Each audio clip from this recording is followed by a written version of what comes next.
विपक्ष और सरकार की सोच अलग होती है, लेकिन सत्ता विपक्ष और पक्ष की लड़ाई की हद पार ना हो। पॉलिटिशियन रोल मॉडल बने तभी लोग सीखेंगे, ये कहना था वरिष्ठ कांग्रेस नेता गुलाम नबी आजाद का। उन्होंने कहा कि विचारधारा अलग हो, लेकिन देश के लिए सभी एक होने चाहिए। गुलाम नबी आजाद से खास बातचीत के हमारे सहयोगी ऐश्वर्या प्रधान ने, आप भी सुनिए।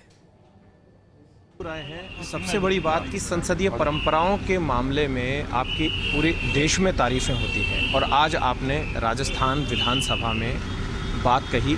क्या मैसेज देंगे आप यहाँ के उन लोगों को जो आपको सुन नहीं पाए फर्स्ट इंडिया के माध्यम से? मैं उनसे यही कहना चाहूँगा कि जो सुन नहीं पाए कि ये एक बहुत बड़ा विशाल देश, आज़ादी के बाद बहुत कुछ हमने प्राप्त किया है, लेकिन अभी बहुत कुछ हासिल कर रहा है, बहुत कुछ। अभी भी गरीबी है, अभी भी बेकारी है, अभी भी बेरोज़गारी है, अभी भी पूरे मज़दूरों को रोटी नहीं है या मज़दूरी नहीं है। तो ये एक सरकार का या एक व्यक्ति का या एक पार्टी के बस का काम नहीं, ये सारे लोगों को मिल के करना। ये इतने करोड़ों कंधे जब लगेंगे और इस देश का जो बोझ पड़े वो सभी कंधों को बर्दाश्त करना हो, चाहे वो विपक्ष में हो सरकार में।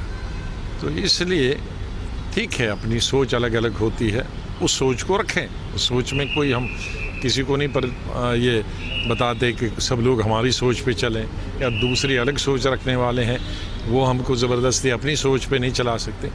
लेकिन उसी हद तक लड़ाई लड़ो जहाँ तक लड़नी चाहे, जहाँ तक देश को चलाने का, देश की एकता का, देश की अखंडता का, देश की स्वतंत्रता को कायम रखने के लिए और इस देश को महान बनाने के लिए जो हो सके हम सब लोगों को प्रयास करना चाहिए। वो बोझ हम सब कंधों में उठा। भले ही दूसरी पार्टी से रहे, लेकिन अटल जी सरीखे राजनेताओं से आपके अच्छे ताल्लुकात रहे। आप राजनीतिक प्रतिद्वंदिता अलग चीज़ होती है, लेकिन आप राजनीति में जब सदन में होते थे तो सब एक साथ जनता के लिए होते थे।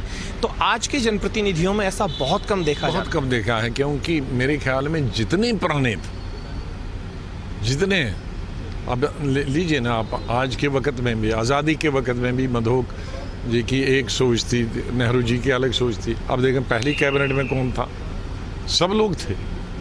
तो इसलिए वो सोच ख़त्म हो रही है। आज ऐसा लगता है कि हम अलग पार्टी में नहीं हैं, जैसे चीन और हिंदुस्तान है। और चीन और हिंदुस्तान के लिए भी हम, या पाकिस्तान हिंदुस्तान के भी लिखते हैं, अच्छा थोड़ा विंडो है, ज़रा बातचीत करो, अगर नहीं तो मिनिस्टरों से करो, फॉरेन सेक्रेटरी से करो, अच्छा थोड़े संबंध होंगे तो प्राइम मिनिस्टरों के बीच में। तो यहाँ तो अपने देश वाले हैं भाई साहब।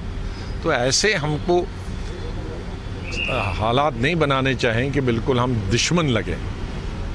हमारी विचारधारा अलग लगनी चाहिए, लेकिन देश के बनाने में हम एक लगने चाहिए। आखिरी सवाल, और आपने एक बहुत बड़ी पंचलाइन बोली। सामान्य बातचीत में बहुत बड़ी बात होती है। आपने कहा कि यदि कोई माइनॉरिटी का एमएलए है तो मेजॉरिटी का ध्यान रखे, मेजॉरिटी का है तो माइनॉरिटी का भी ध्यान रखे। मेरी हमेशा मांग रहती है, और मैं हमेशा, मेरा जो स्टाफ रहता है, कुक रहते हैं, वो मेजॉरिटी कम्युनिटी के हैं, क्योंकि उनको ऐसा नहीं लगता अरे मैं वहाँ जाऊँगा तो किसी को मालूम ही नहीं है मैं कौन हूँ, मेरा नाम ही समझ नहीं आएगा।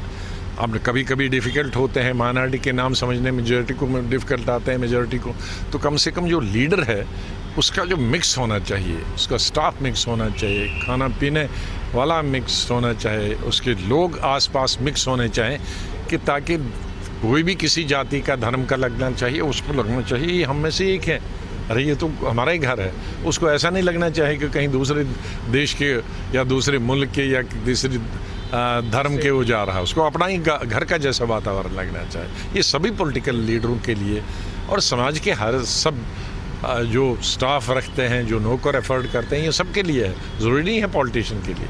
लेकिन पॉलिटिशियन को रोल मॉडल बनना चाहिए। पॉलिटिशियन रोल मॉडल बनेगा तो वो दूसरे लोग सीखेंगे। शुक्रिया सर। ख़ास बातचीत की है गुलाम नबी आज़ाद साहब ने, और सबसे बड़ी बात यह है कि राजनेताओं को किस तरीके से होना चाहिए, जनप्रतिनिधियों को किस तरीके से होना चाहिए। एक बड़ी बात इन्होंने कही है, और इन्होंने जिक्र भी किया है उस ज़माने का जो अटल बिहारी वाजपेयी का दौर था, या फिर अब नरेंद्र मोदी का दौर है, या पार्टी पॉलिटिक्स से परे व्यक्तिगत संबंध भी अहम होते हैं, ख़ास होते हैं। इन तमाम चीज़ों को लेकर उन्होंने फर्स्ट इंडिया न्यूज़ से एक्सक्लूसिव बातचीत की है। कांग्रेस नेता राजीव अरोड़ा के आवास पर वो आए थे। कैमरा पर्सन पवन के साथ ऐश्वर्य प्रधान, फर्स्ट इंडिया न्यूज़, जयपुर।